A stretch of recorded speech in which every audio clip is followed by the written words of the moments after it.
Well, since Deadpool 2 is around the corner and I'm a huge fan of Deadpool, I mean, look at that and maybe also that, but that's besides the point. I am a huge fan of Deadpool, but I'm not that crazy. But however, we are going to talk about another character in this movie, and he is making his on-screen debut in this movie.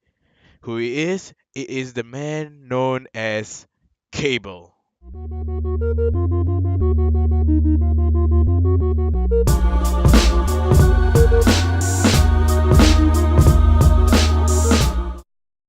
Nathan Summers first appeared in X-Men issue 201 in January 1986.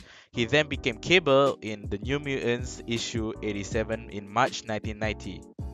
He was created by Chris Claremont, Louis Simonson, and Rob Liefeld. What this all means in Uncanny X-Men issue 201, January 1986, Nathan Summers is known as only Nathan Summers and was done by Chris Claremont. However, in the New Mutants issue 87 in March 1990 was done by Louis Simonson and Rob Liefeld. It was then revealed that Cable is the adult version of Nathan Summers and he is from the future. Confused? Yeah, I understand this is a comic book, so yeah, it's okay. Let me tell you guys now about his proper comic book origins. So Nathan Summers is the son of Madeline Pryor and Scott Summers. Madeline Pryor is the clone of Jean Grey created by Mr. Sinister. So after Madeline Pryor learned about her false origin, she became a bit crazy, so she used her newborn, which is Nathan Summers, as a sacrifice to open a portal between Earth and a demon-inhabited limbo. Of course, Cyclops and the X Factor do not want this to happen, so they eventually defeated Madeline Pryor and rescued Nathan Summers altogether. And after all of that, Cyclops then admitted to Jean Grey that the reason why he married Madeline Pryor in the first place was because she reminds him of Jean Grey, which is all part of the plan of why Mr. Sinister created Madeline Pryor, which is the clone of Jean Grey in the first place.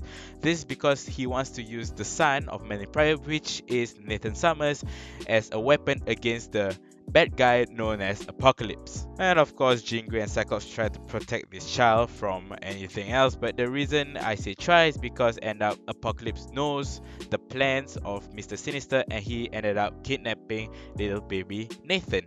Apocalypse then took little baby Nathan to the Inhumans' lunar base and infected him with a deadly techno-organic virus before the X-Factor could save him.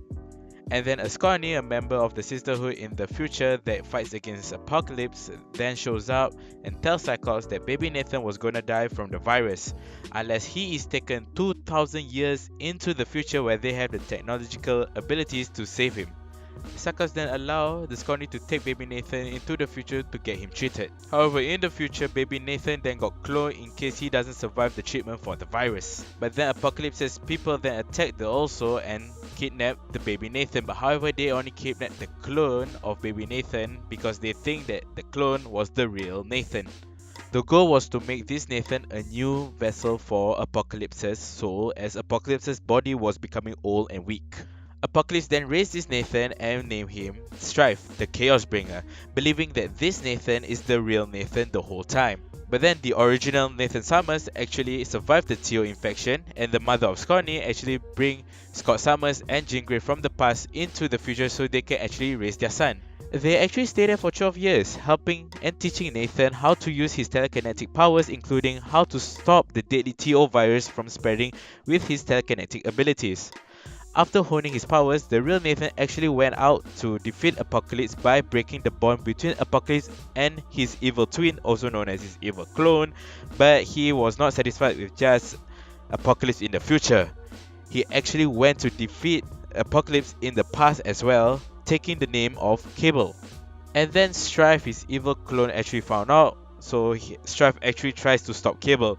Thus, to fight Strife and his army, the Mutant Liberation Front, Cable develops a team, which all of us actually by now would know due to the Deadpool trailers.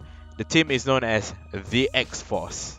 After going through his comic book origins, let's go through his powers and abilities. First is his power and ability to actually time travel. This is very important because his overall story is him time traveling into the past. Thus, he can actually alter things significantly if he actually chooses to. He has a bionic left arm and shoulder which enhance his strength, allowing him to lift around 10 tons. He is also able to shoot lasers from his left cybernetic eye, and this laser is so strong that he is able to shoot down a flying jet. And also because he is telepath, he has a lot of telepathic powers such as telepathic control, telepathic illusions, mind link, telepathic cloak, telepathic mind trap, mind alteration, astral projection, psionic blast, telepathic mental detection, mind possession, mind transferal, and also because of how strong his telepathic powers is, he's able to manipulate matter with the energy of his own thoughts, which means he's just a powerful mutant telepath, and he's from the future with a bionic left arm. You do not want to mess with this guy. And that's about it, guys. That's Cable's comic book origins in a nutshell. I hope you guys do enjoy this video. Do give it a thumbs up and do subscribe to us. We're going to post videos even more now. Do follow us on Instagram and Facebook at comics_sg for Instagram and at Comic Singapore for Facebook. I hope you guys are equally as excited as me for Deadpool 2, and I'll see you guys in the next video. See ya.